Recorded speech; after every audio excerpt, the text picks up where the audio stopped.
Close your eyes and let the day soften and fall away. Tonight we travel back across 25 centuries to a small sun-bleached city gathered around a rocky hill where marble had not yet turned white with age, but still carried the warm gold of freshly cut stone.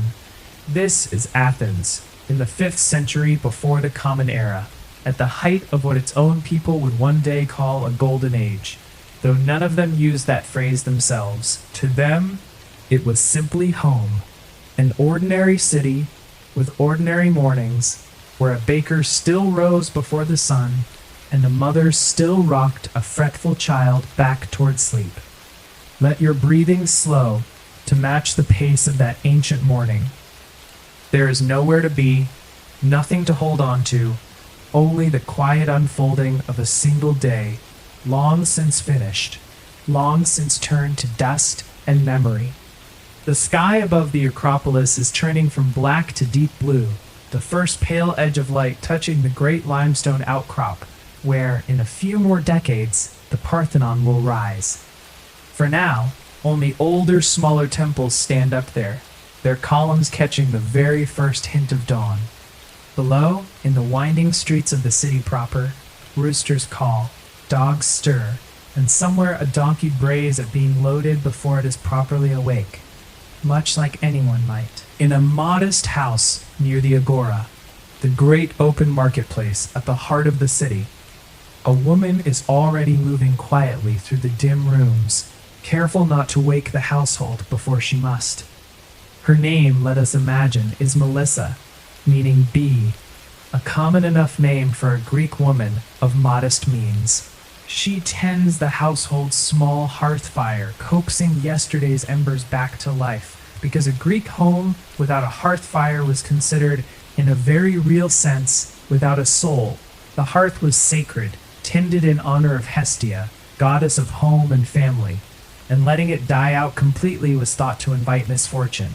Let the gray light in your mind grow slowly warmer, the way it does over any sleeping city in any age, and let the small, ordinary sounds of that Athenian morning become for you something like a lullaby. Greek family life, like Roman family life a few centuries later, centered on a concept larger than parents and children alone, the oikos, the household, encompassing not only blood relatives, but also, in many homes, enslaved people who worked alongside the family in daily labor, a truth this history holds honestly, rather than softening. The male head of the household, the Kyrios, held formal legal authority over the family's affairs, property, and the marriages of his children, though the day-to-day rhythm of the home rested very heavily on the women within it. Melissa's world, like that of most Athenian lives, centered largely on the household itself.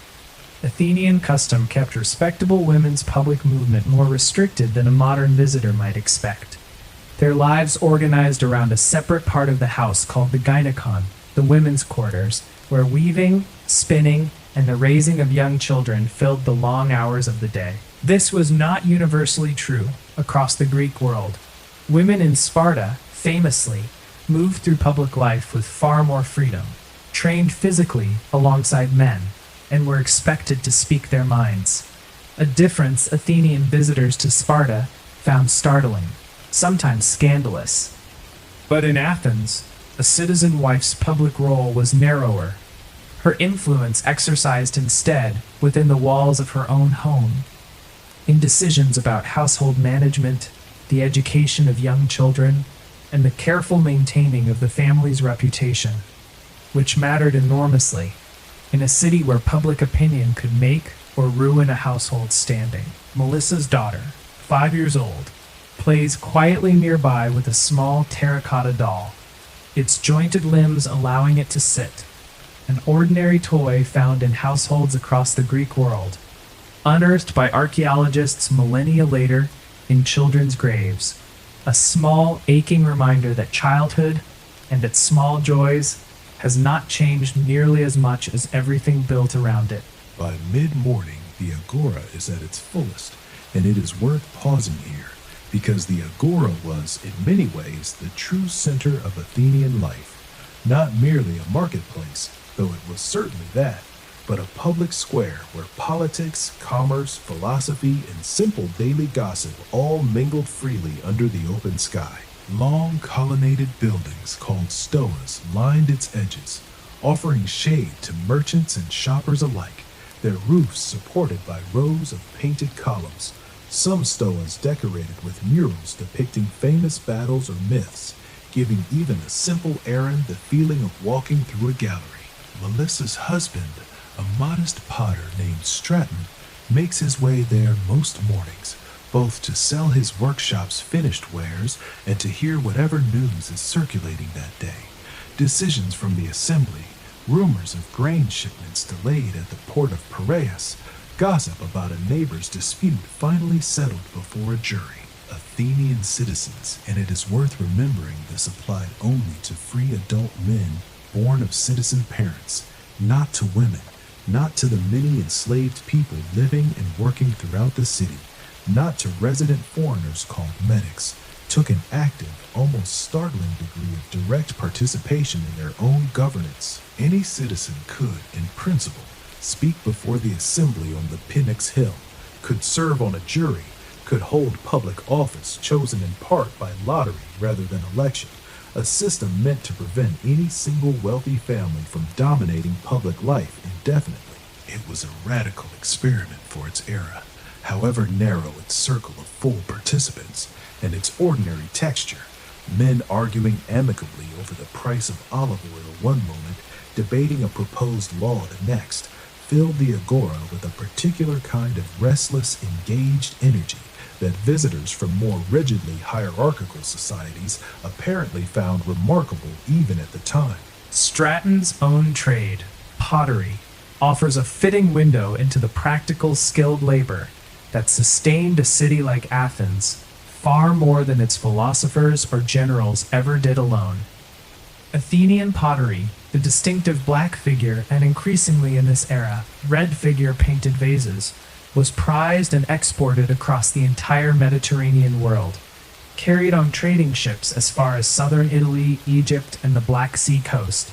making pottery workshops like Stratton's a genuine, if modest, part of the city's wider economic reach. The work itself was demanding and skilled, clay dug from riverbeds and carefully refined, shaped on a spinning wheel turned by foot or by an assistant, dried slowly, painted with a fine iron-rich slip that would turn glossy black or warm orange-red in the kiln's heat, depending on careful control of oxygen during firing. A chemical process the potters themselves could not have explained in modern terms, but had learned, through generations of careful trial, to control with real precision. Stratton employs in his small workshop 2 enslaved workers and an apprentice, a common arrangement for craft businesses of this size across the Greek world. The presence of slavery within even modest households and workshops is not a comfortable footnote to Greek daily life, but a structural feature of it, present at every level of the economy, and any honest telling of this history keeps that fact in view, rather than looking past it toward more flattering scenes. Beyond pottery, Athenian workshops of the era produced fine bronze work, carved gemstones, woven textiles dyed in rich purples and reds, using techniques still only partly understood by later chemists, and leather goods, sandals, harnesses, and armor fittings, each trade clustered, often, in its own section of the city, so that a visitor could navigate largely by smell and sound alone. The ring of the bronze workers' hammers giving way gradually to the sharper tang of the tanneries.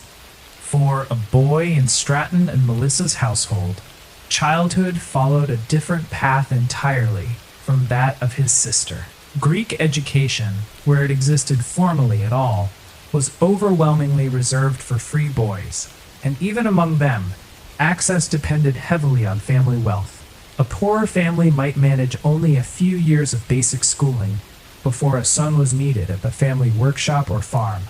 while a wealthier family could afford a pedagogos, typically an older enslaved man tasked not with formal teaching, but with escorting a boy to and from his lessons, correcting his manners, and instilling discipline along the way. Formal schooling itself centered on three broad areas: grammata, meaning reading, writing, and basic arithmetic,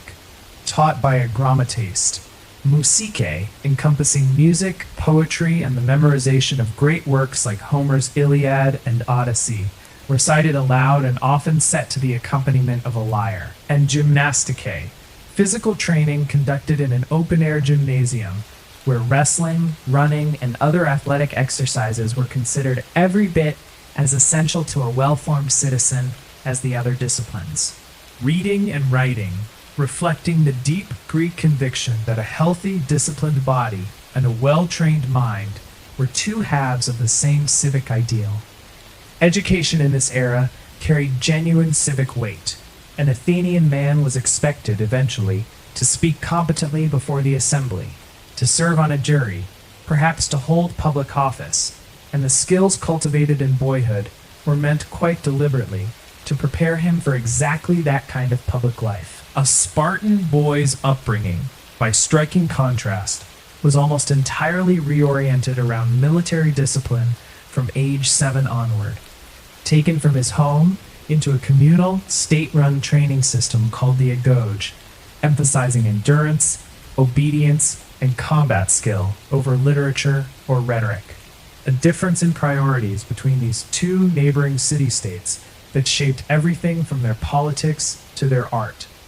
and one that 5th century Greeks themselves discussed and debated with real intensity. By midday, the rhythms of Athenian life slow, and thoughts turn, as they do in every era, to food. The ordinary Greek diet of this period was, by later standards, remarkably modest and largely plant-based. Bread made from barley more often than the more expensive wheat, olives and olive oil in nearly everything, a porridge or gruel called maza forming a staple base for many households, supplemented with vegetables, legumes, cheese from goat or sheep's milk, and fish when it could be afforded, since the sea lay close at hand and fresh catches moved quickly from the port at Piraeus into the city's markets. Meat, particularly beef, remained a genuine luxury, eaten by most households only on the occasion of a religious festival, when animals were formally sacrificed to the gods and the meat afterwards shared out among the community. A practical as much as a spiritual arrangement, since it meant that meat consumption and religious observance were, for ordinary Greeks, closely and inseparably linked. Wine, heavily diluted with water, drinking it undiluted, was considered quite genuinely a sign of barbarism or poor self-control,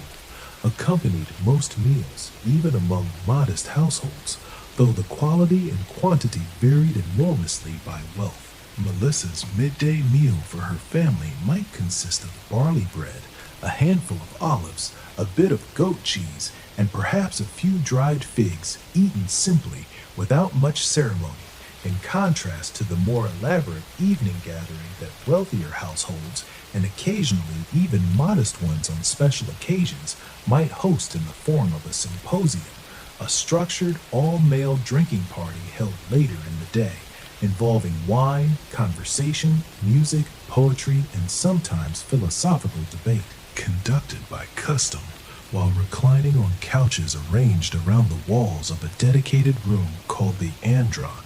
the men's room of a wealthier home. Greek religious life, like the household hearth Melissa tends each morning, was woven into nearly every part of daily existence, resting on the conviction that the gods, Zeus, Athena, Poseidon, and the wider Olympian family, alongside countless local heroes and minor deities, took active, ongoing interest in human affairs, and that proper honor through prayer, sacrifice, and festival helped maintain a favorable relationship between mortals and the divine. Athens itself was understood to rest under the particular protection of Athena, goddess of wisdom and strategic warfare, whose great temple would eventually crown the Acropolis in the form of the Parthenon, though in Melissa's lifetime, an earlier and smaller version of that sacred site still stood, no less revered for its modest size. The city's religious calendar, like Rome centuries later, was crowded with festivals throughout the year. none more significant than the Panathenaea, a grand celebration honoring Athena's birthday, held with particular splendor every fourth year, featuring athletic competitions, musical and poetic contests, and a great procession winding through the city up to the Acropolis, culminating in the ceremonial presentation of a newly woven robe, the peplos, to an ancient wooden statue of the goddess herself. Ordinary households, meanwhile, maintained their own more modest religious observances. Small shrines, offerings poured out at the hearth, prayers spoken before a journey or an important decision, a quieter, more personal thread of devotion running alongside the grand civic festivals. It is worth noting, honestly, as with Roman religion, that Greek religious practice does not map neatly onto modern ideas of private internal belief. It was, first and foremost, a matter of correct public and household practice, of maintaining right relationship through ritual action, rather than a matter of interior faith in the way later religious traditions would come to understand it. Beyond religious festival and household ritual, Athenian public life found some of its richest expression in the theater, an institution the Greeks themselves essentially invented, and one closely tied, in fact, to religious observance, since the great dramatic festivals of Athens were held in honor of Dionysus, god of wine, fertility, and theatrical transformation. The city Dionysia, held each spring, drew enormous crowds to the open-air theater of Dionysus on the southern slope of the Acropolis, where playwrights competed for prizes with new tragedies and comedies performed by all-male casts wearing masks, their voices and gestures amplified by the theater's remarkable natural acoustics, carrying clearly even to spectators seated on the highest stone tiers, thousands of feet from the stage below. These were not quiet, reverent affairs in the modern theatrical sense. Audiences reacted vocally, cheering favorite performances, hissing and even throwing food at poor ones, turning the whole event into something closer to a passionate civic gathering than a hushed cultural outing. Alongside theater, athletic competition held enormous cultural weight across the wider Greek world, most famously in the Olympic Games, held every 4 years at Olympia in honor of Zeus, drawing competitors and spectators from every corner of the Greek-speaking world, a world otherwise often divided by fierce political rivalry and outright war between competing city-states. For the duration of the Games, a sacred truce was declared, allowing safe travel to and from Olympia, even for cities technically at war with one another. A genuinely remarkable arrangement, suggesting that even amid near constant political conflict, the Greeks recognized certain shared cultural threads worth protecting above the fray of daily rivalry. It would be difficult to speak honestly of daily life in 5th century Athens without pausing on the particular, restless intellectual energy that made the city, for a brief and remarkable stretch of history, a genuine center of philosophical inquiry. Though it is worth remembering that this was, for most ordinary Athenians like Straton and Melissa, more background hum than daily preoccupation, something encountered in passing in the agora rather than studied formally. Still, that hum was real and audible.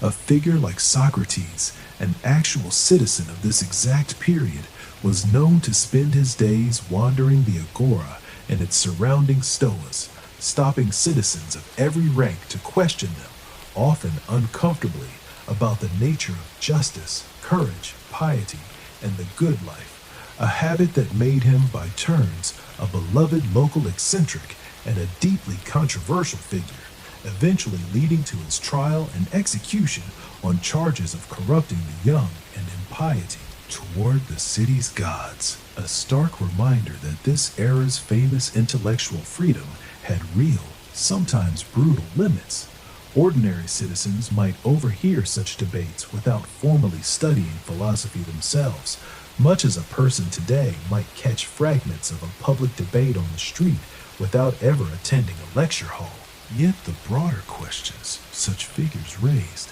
about justice, governance, the nature of the good citizen, were not confined to a narrow scholarly elite. They touched directly on the very practical business of assembly votes, jury verdicts, and the daily negotiations of civic life that men like Straton participated in as a matter of ordinary duty, giving Athenian philosophy an unusually direct, lived connection to the practical texture of the city around it,